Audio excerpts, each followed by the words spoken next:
Et nous allons passer aux prothèses fémorales verrouillées avec Patrice Mertel, qui est l'héritier de la grande école amiénoise de prothèses de hanche, et notamment de son maître, M. Vives. Voilà, Patrice. Bien, je ne parlerai pas de ciment, justement. Monsieur le Président, mes chers collègues, mon cher Jacques, merci de m'avoir invité pour parler de ces prothèses verrouillées. Et finalement, en un quart d'heure, je risque de dépasser un peu, de balayer plus de 30 ans d'évolution de la chirurgie de reprise de la prothèse totale de hanche en France. C'est effectivement à mon maître qu'on doit le développement de cette idée d'une prothèse verrouillée qui est eu en 87.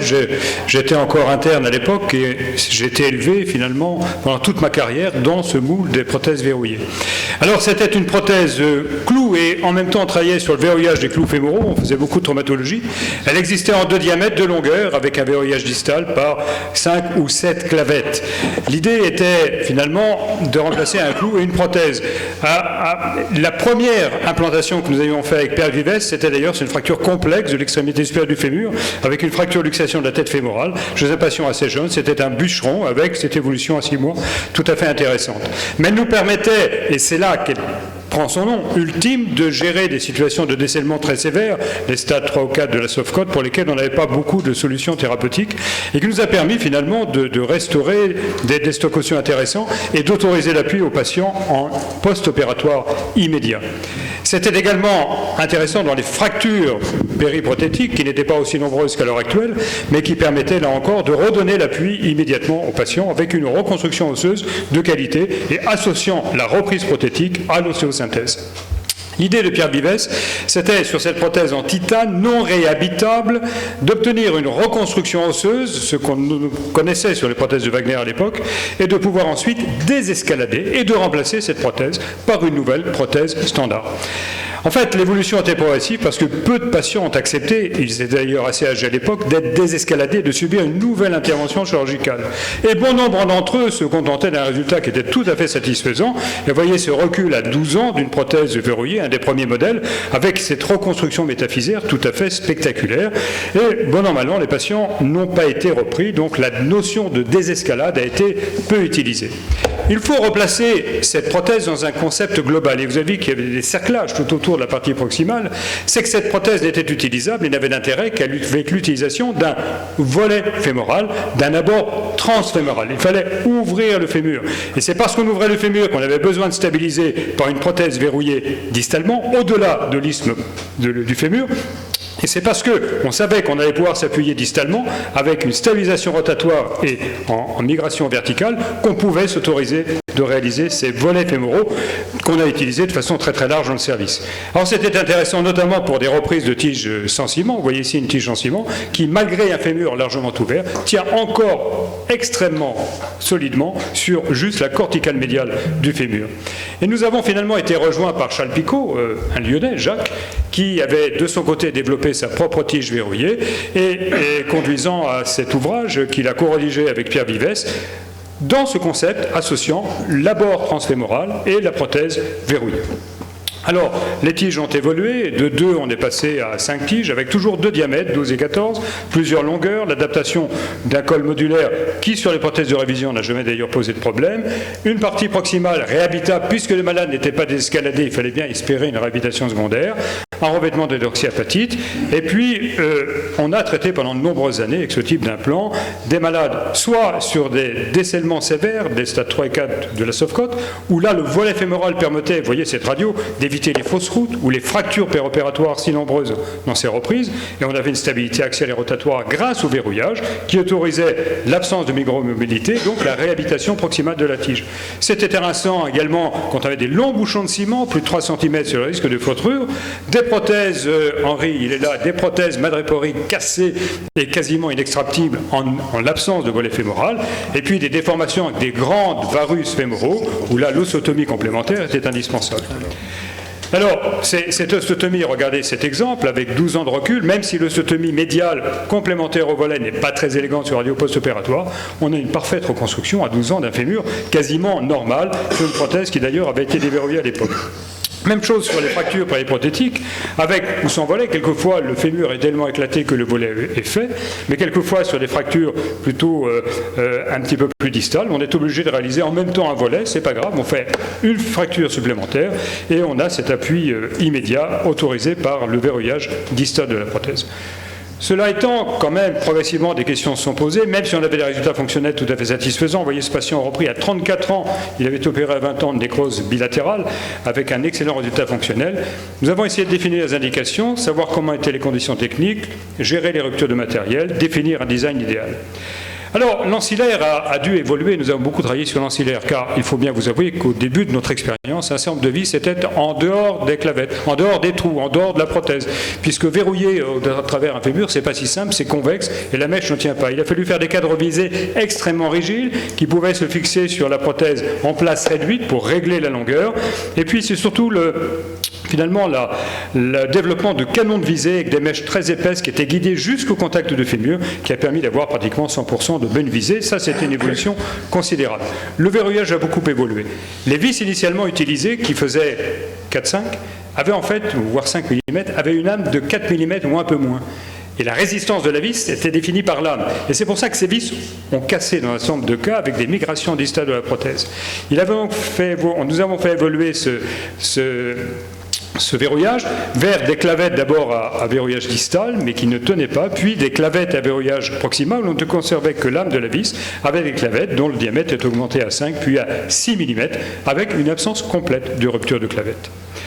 Après, s'est posé la question de l'étendue du verrouillage. Vous voyez la première prothèse, enfin le deuxième modèle à gauche, avec beaucoup de clavettes, et puis progressivement moins de clavettes, et sur certaines prothèses d'autres fabricants, un seul verrouillage distal. En tout cas, sur la radiographie de gauche, vous voyez, ça c'était une erreur au départ, c'est qu'on avait probablement des trous de verrouillage trop proximaux sur une zone où les contraintes mécaniques sur la prothèse étaient importantes, à l'origine d'un certain nombre de ruptures d'implant. Et ça, c'était la deuxième préoccupation.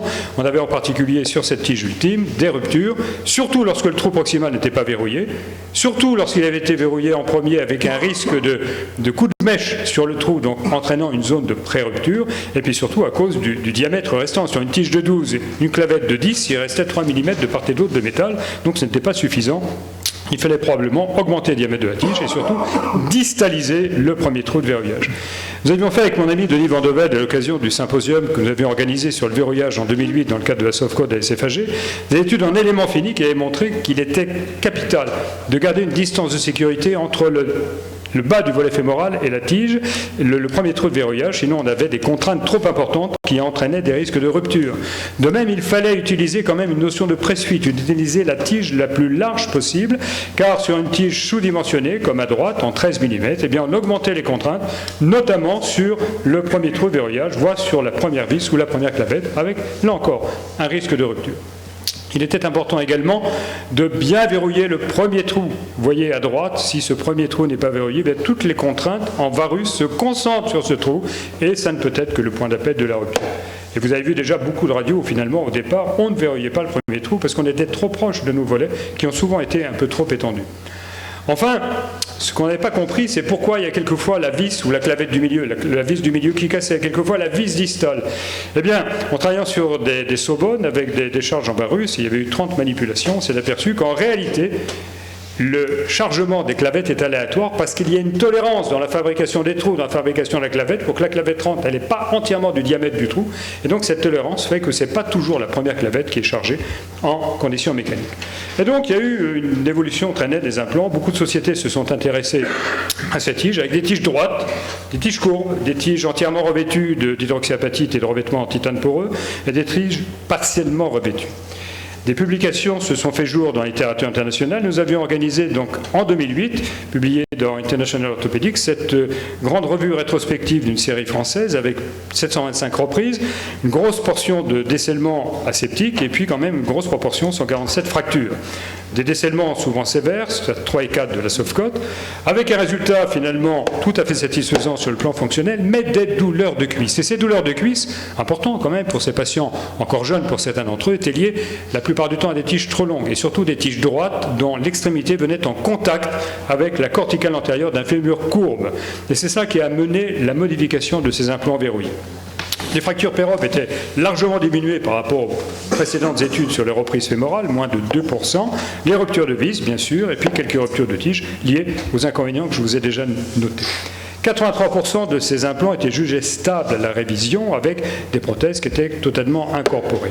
Ce qu'on a compris lors de ce symposium, c'est qu'il fallait adapter le diamètre proximal, la métaphyse à la prothèse. Il ne fallait pas chercher à mettre la prothèse la plus grosse, mais ne pas hésiter, ce qu'avait déjà décrit Clarac à Poitiers, de fagoter l'extrémité supérieure du fémur pour amener l'os à la prothèse. Et lorsque ce qu'on appelait l'index de remplissage métaphysaire était tout à fait satisfaisant, on avait moins de désescalades, moins de changements et des malades qui avaient moins de douleurs de cuisse. Il ne faut donc pas hésiter à fagoter, à morceler le fémur proximal pour l'amener au contact de la prothèse et faire cette ostéoclasie médiale, ramener un volet médial qui est souvent varisé dans les décellements. Voilà cet exemple que j'ai opéré il y a maintenant quelques années on était à la 6e intervention. L'ablation des plaques a permis finalement un remodelage du fémur. Et dans cet autre exemple, une patiente qui avait ce varus progressif de ce fémur, marqué également sur le plan sagittal, eh bien l'ostotomie complémentaire médiale a permis de redresser le fémur avec une stabilité complète de cette prothèse à 7 ans de recul. On s'est aperçu dans le symposium que si le revêtement était étendu à toute la prothèse, certes, on pouvait avoir des soucis sur l'extractibilité de l'implant à distance, mais on diminuait le taux de douleur de cuisse, on avait une prothèse stable dans 100% des cas, donc il faut, je pense, tendre vers un revêtement total. Les douleurs de cuisse étaient nettement diminuées dans l'utilisation des prothèses courbes par rapport aux prothèses droites. Et puis, la stabilité de l'implant était également améliorée par l'utilisation d'une tige courbe. C'est ainsi que, maintenant, des prothèses modernes sont réapparues, et en particulier fabriquées par des compagnies essentiellement nord-américaines qui se sont réappropriées le produit et qui ont redécouvert cette invention strictement française. Vous avez vu Charles Picot et Pierre Vives. Alors, nous utilisons, pour notre part, depuis des années, là, une tige qui était d'abord Biomet, puis qui était rachetée par Zimmer, qui est une tige entièrement revêtue, courbe, avec 2 longueurs. Révision reconstruction, elle fait 200 pour sa révision, 250 pour la reconstruction, 2 clavettes et 3 clavettes.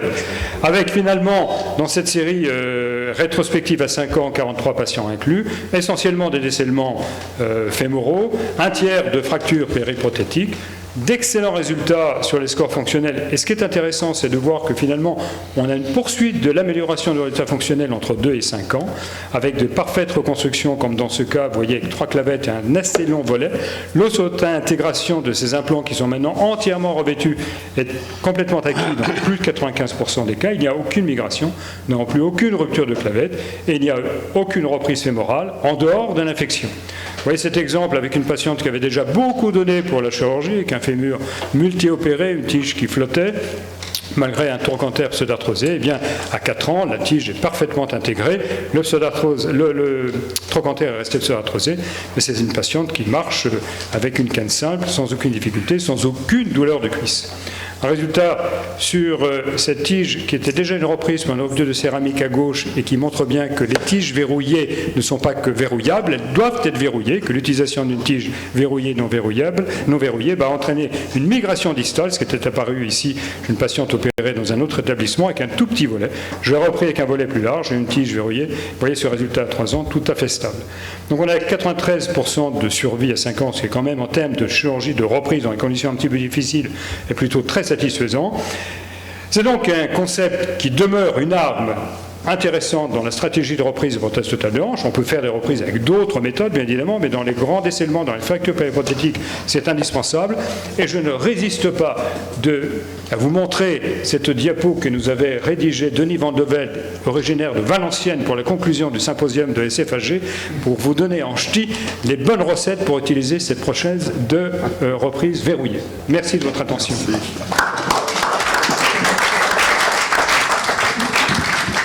Merci beaucoup. Y a-t-il des questions sur cette importante innovation française qu'est la tige verrouillée? Ça a permis surtout de faire des progrès considérables en termes de reprise avec les volets, avec l'ostéo-intégration. Je pense que sans la tige verrouillée, peut-être qu'on n'aurait pas évolué aussi facilement sur des reprises avec volets, etc. Non, qu'est-ce que tu en penses? Sans la tige verrouillée, on n'aurait pas pu faire de volets. Parce que j'ai essayé pour ma part de faire des volets également sans tige verrouillée, avec des tiges un peu plus courtes. je me suis à chaque fois cassé la figure. Non, non, il faut, les deux sont inséparables. Si on doit faire un volet, il faut une stabilisation par verrouillage.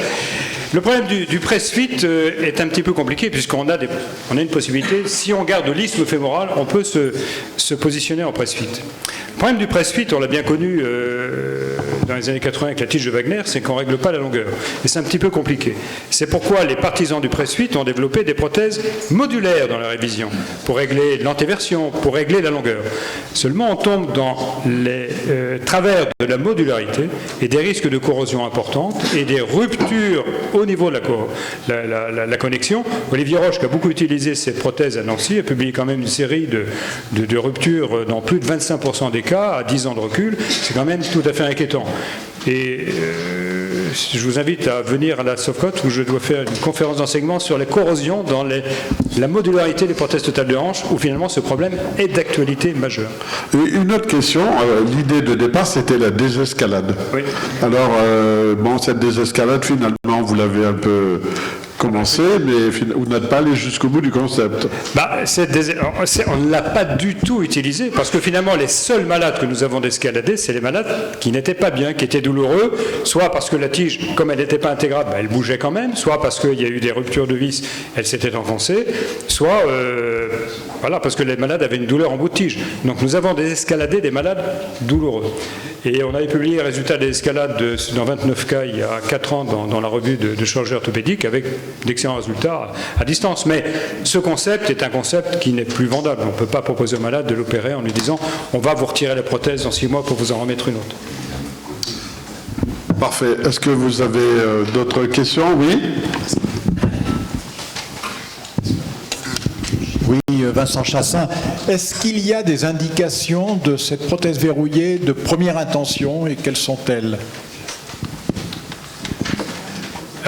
Oui, il peut y en avoir, et en particulier si on a un fémur très déformé, la nécessité de faire des ostotomies étendues sur des gros calvicieux, ça peut être tout à fait intéressant. Et je ne voulais pas montrer, parce que je voulais me tenir dans le temps, sur des hanches qui sont inabordables, avec des protrusions majeures, etc. Ça permet, on pourrait faire une trochantérotomie, mais avec les aléas de la trochantérotomie, on peut faire un volet fémoral, finalement, et mettre une tige courte verrouillée, enfin une tige relativement courte, et ça permet, la voie transfémorale permet un abord du cotyle et des conditions anatomiques locales remarquables. Et si on fait un volet, je pense réellement qu'il faut mettre une tige verrouillée.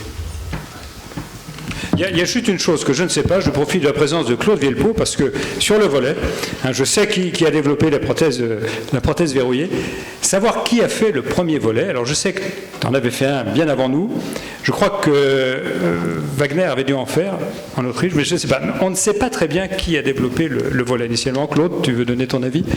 Oui, en 80. C'est possible que ce soit toi. En 80, je crois, oui. Ah, mais c'est toi peut-être qui a fait le premier volet au monde? Comment? Dans le monde, c'est toi qui as fait le premier volet? Je crois, oui. Je crois, je l'avais retrouvé d'ailleurs à l'occasion d'un voyage chez Wagner, mes schémas dans sa salle d'attente, qui étaient tellement mal faits que je ne pouvais pas ne pas les reconnaître. Écoute, on va inscrire ça dans le chapitre des innovations encore, une fois de plus. Voilà. Bon, et on va remercier Patrice Mertel